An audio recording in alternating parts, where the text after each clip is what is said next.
इस वीडियो में मैं आपको बताऊंगा गीजर रिपेयरिंग कैसे किया जाता है और इसको चेक कैसे करते हैं कि कॉइल खराब है, थर्मोस्टेट खराब है। तो सबसे पहले आप ये देखें गीजर में लाइट आ रही है या नहीं आ रही है। अगर तो गीजर में लाइट नहीं आ रही है तो अपना स्विच बोर्ड चेक करें, कभी कभी उसमें भी करंट नहीं आता। फिर उसके बाद में करंट आ रहा है तो आप इस गीजर को ओपन कर लें। ओपन करने का तरीका अलग हो सकता है आपके गीजर का, अलग अलग मॉडल के हिसाब से अलग अलग तरीके से ओपन होते हैं। मैं इसको ओपन करूंगा। ओपन करने के बाद मैं आपको बताऊंगा इसके कनेक्शन के बारे में, ये कनेक्शन कैसे किए जाते हैं, तो आपको रिपेयरिंग करने में आसानी रहेगी। तो सबसे पहले जो मेन वायर आता है, मेन वायर को भी चेक कर लेना करंट आ रहा है या नहीं आ रहा है। अगर जो करंट आ रहा है तो ठीक है। तो करंट जब मेन वायर में आता है तो सबसे पहले आता है फेस वाला एक थर्मोस्टेट में, थर्मोस्टेट में से जाता है दूसरे थर्मोस्टेट में को, फिर दूसरे थर्मोस्टेट में जो वायर जाता है उसमें ही एक इंडिकेटर का वायर लग जाता है, उसका जो पावर बताता है पावर आ रहा है या नहीं आ रहा है। उसके बाद में दूसरे थर्मोस्टेट में से जाता है कॉइल पे को, कॉइल में भी एक वायर लगता है इंडिकेटर का जो बताता है पानी हीट हो रहा है या नहीं हो रहा है। हीट होता है तो वो जलता है। फिर उसके बाद में जो न्यूट्रल होता है, न्यूट्रल डायरेक्ट लग जाता है कॉइल पे, कॉइल के टर्मिनल पे, और उसके साथ में दो इंडिकेटर के वायर भी लग जाते हैं। और जो अर्थिंग वायर रहता है वो बॉडी से टच हो जाता है इसकी गीजर की। फिर उसके बाद में ये थर्मोस्टेट काम कैसा करते हैं, काम ये ऐसे करते हैं, जो पहला वाला थर्मोस्टेट है वो जब कट करता है, जब दूसरा वाला थर्मोस्टेट काम करना बंद कर देता है या उसका टेम्परेचर ज्यादा हाई पे सेट कर देते हैं, वो 70 टेम्परेचर पे जाकर वो कट करता है। जब ये पहला वाला थर्मोस्टेट कट कर देता है तो इसको मैनुअली रीसेट करना पड़ता है। इसमें एक स्विच रहता है, उसको प्रेस करके रीसेट करना पड़ता है। दूसरा वाला थर्मोस्टेट जितना टेम्परेचर सेट कर दोगे उतना टेम्परेचर मेंटेन रखेगा, cut off cut on automatic होता रहेगा। चलिए करते हैं इसको चेक, इसमें प्रॉब्लम क्या है। इसमें जो प्रॉब्लम है हमारे गीजर में, जब हम इसको चेक कर रहे हैं तो इसमें एक लाइट आ रही है, तो इसका मतलब इसमें करंट आ रहा है। पहला वाला थर्मोस्टेट भी सही है क्योंकि पहले वाले के बाद में इंडिकेटर का वायर लगा हुआ है। खराब होता तो इसमें लाइट नहीं आती, तो इसका मतलब दूसरा थर्मोस्टेट खराब है। तो चलिए दूसरे वाले को डायरेक्ट करेंगे हम चेक करने के लिए। एक वायर लेंगे, वायर लेके इसके टर्मिनल को पहले नीचे वाले को और ऊपर वाले को एक जगह मिलाएंगे। फिर दिखाता हूँ आपको इसमें करंट आ रहा है या नहीं आ रहा है कॉइल में।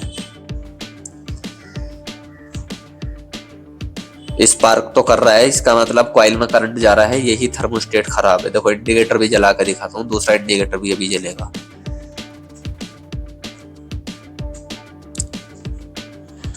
ये इंडिकेटर भी जल रहा है दूसरा हीटिंग वाला, तो इसका मतलब इसकी कॉइल भी चेक करेंगे हम।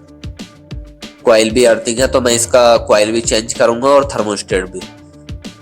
और ये दोनों चीजें खराब हुई हैं लीकेज की वजह से, पानी कॉइल सही से ना टाइट करने की वजह से पानी आया थर्मोस्टेट पे भी और कॉइल में को भी निकला है। तो फटाफट हम इसको पत्ती को खोलेंगे। स्क्रू रहते हैं इसमें दो, इसमें नीचे भी स्क्रू है। जो स्टंट वाले गीजर रहते हैं ना, उनकी कॉइल डालने के लिए हमें पूरा बाहर निकालना पड़ता है टब। उसके बाद में सारे नट खोल लेने और हमें निशान भी लगा लेना। निशान लगा लिया मार्कर से तो पहचान रहती है, अच्छे से हम उसको फिटिंग कर सकते हैं। वरना फिर कभी कभी क्या रहता है ना, प्रॉब्लम आती है। तो मार्कर सामने निशान भी लगा लिया, उसके बाद में इसको ओपन कर लिया सारे नट खोलने के बाद में। तो इसके नट निकाल लेंगे सारे नीचे को ओपन करने के बाद में। ये बहुत टाइट है, चिपका हुआ है, तो हमने स्क्रू ड्राइवर डाल कर जब उठाया इसको, और ध्यान से स्क्रू ड्राइवर डालना, रबड़ कट गई तो फिर प्रॉब्लम आती है, पानी लीकेज होता है। तब हम इसका कॉइल निकालेंगे, ये वाला कॉइल निकाल कर दूसरा कॉइल फिट करेंगे।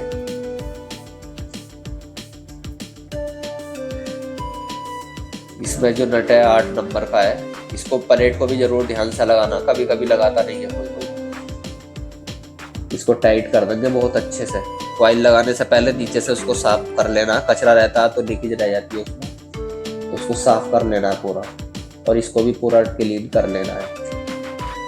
फिर हम इसके सारे नट टाइट करेंगे।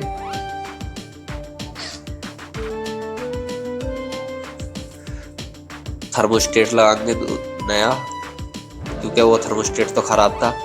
इसका स्क्रू लूज करने के बाद में वायर लगाएंगे और इसको बहुत अच्छे से टाइट करना है, क्योंकि लूज रह जाता है तो फिर ये खराब हो जाता है, क्योंकि हैवी लोड की कॉइल रहती है। और खींच के भी देखना उसको टाइट करने के बाद में। दूसरा भी इसी तरह से लगाना है। इसके लगाने के बाद में हम इसको चेक करेंगे। बहुत अच्छे से टाइट हो गया। और इसको कॉइल को 5, देखो अभी करंट आ रहा है, दोनों भी जल रही है। और कॉइल 5 सेकंड से ज़्यादा ऑन नहीं रखनी है वरना ख़राब हो जाती है। और इसको जो 55 डिग्री सेल्सियस पर सेट करना है।